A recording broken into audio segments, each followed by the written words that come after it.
Hi, I thought I'd make a quick video on why sometimes it can be good, even if you've got an expensive synthesizer, to just get a normal bog standard keyboard like this one, which is the PSR E223. I've been doing a lot of videos on it recently. It's not a very diverse keyboard. It's not got loads and loads of things that you can mess around with. It's not got, say, things like cut-off.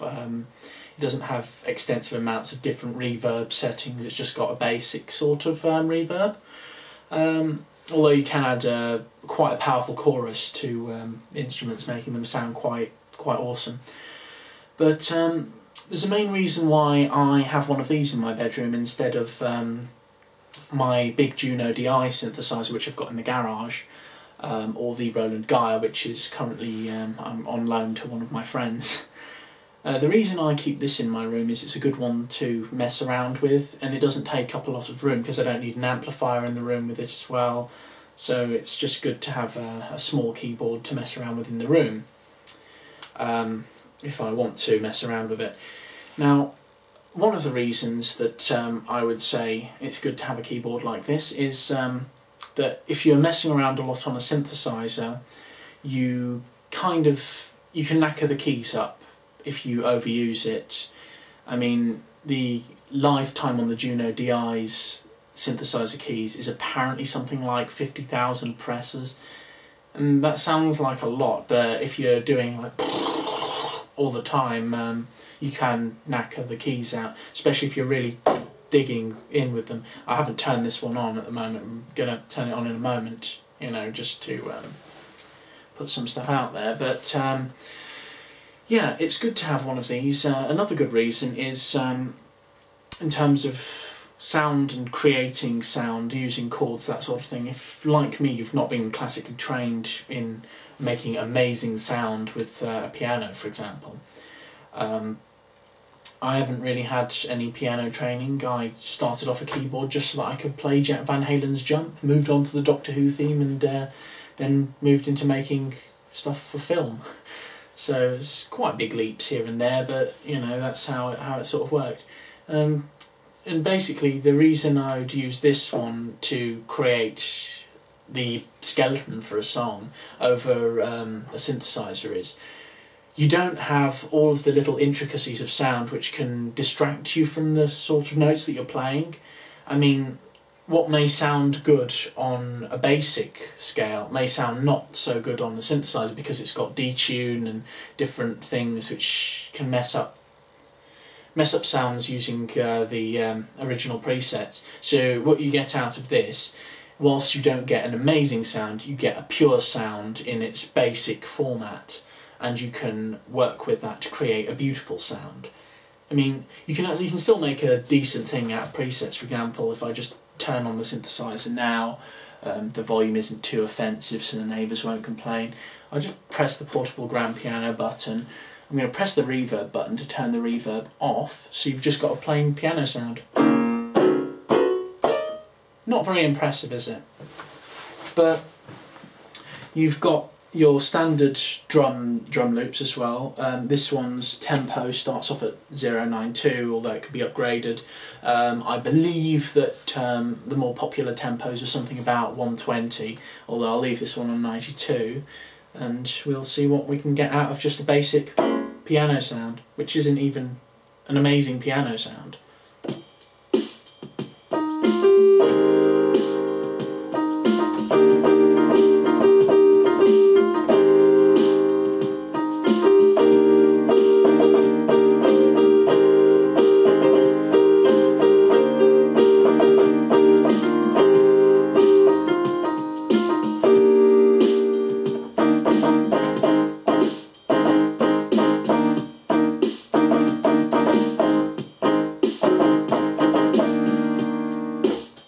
That's just an example of sort of thing that you can get out of it.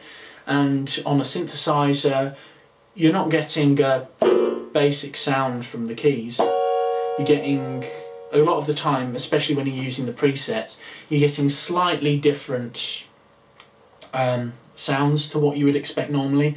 And when you're compiling different instruments together, you don't want this instrument to sound like that one particularly. I think there's a bit of a detune one on here, so let's...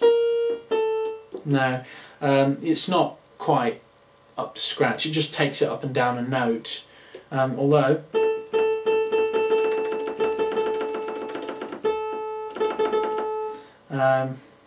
put it down like that. So there is a detune on here, although it's not that powerful. But that's not attributed to any specific instrument, so it can be sort of messed around with so that you can get the right sounds. Yeah, it's a Yamaha PSR E223. It's not a bad piece of kit.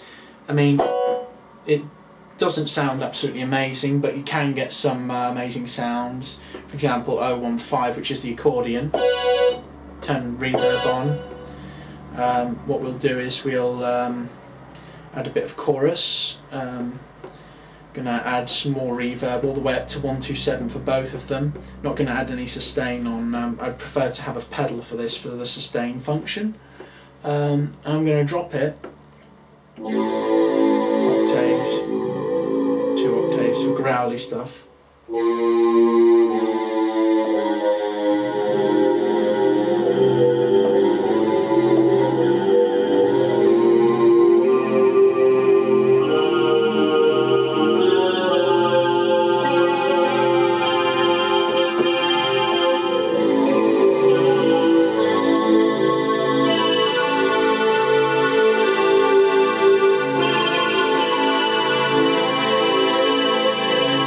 Okay, I don't really know what that was. It was just something that sort of came in the moment.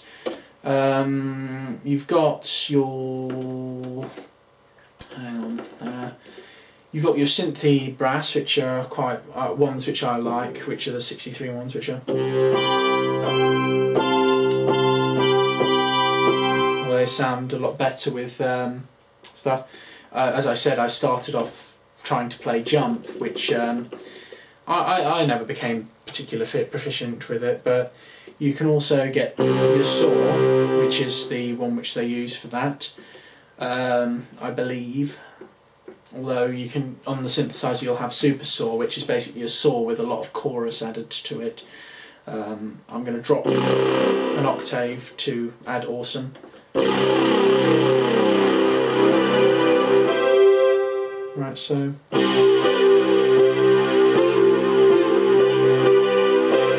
of course, you can change the tempo of the inbuilt drum loop to 120.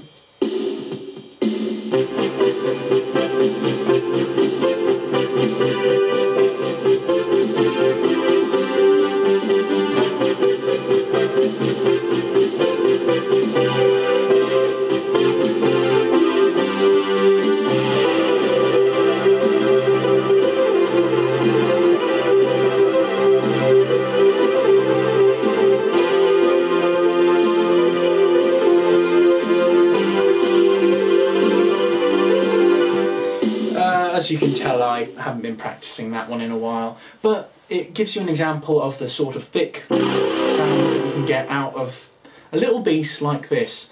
They're not very expensive at the moment, definitely probably worth messing around, buying one. If you are going to start off with a piano or a keyboard in your room to create something, I would recommend the PSR E223 because I play with it more than the earlier models. Although sometimes I like to layer a couple of keyboards together to create different sounds, because you can't really have a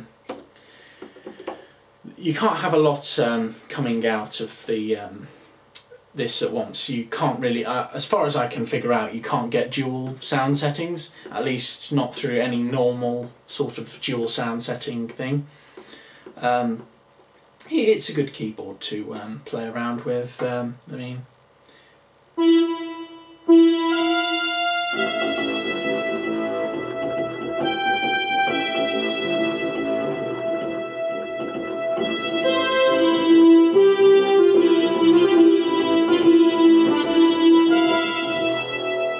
you can create a decent Doctor Who theme if you do want to create that.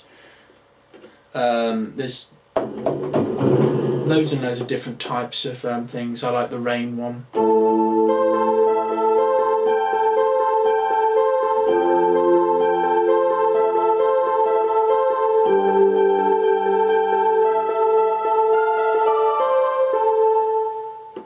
soundtrack sorts of.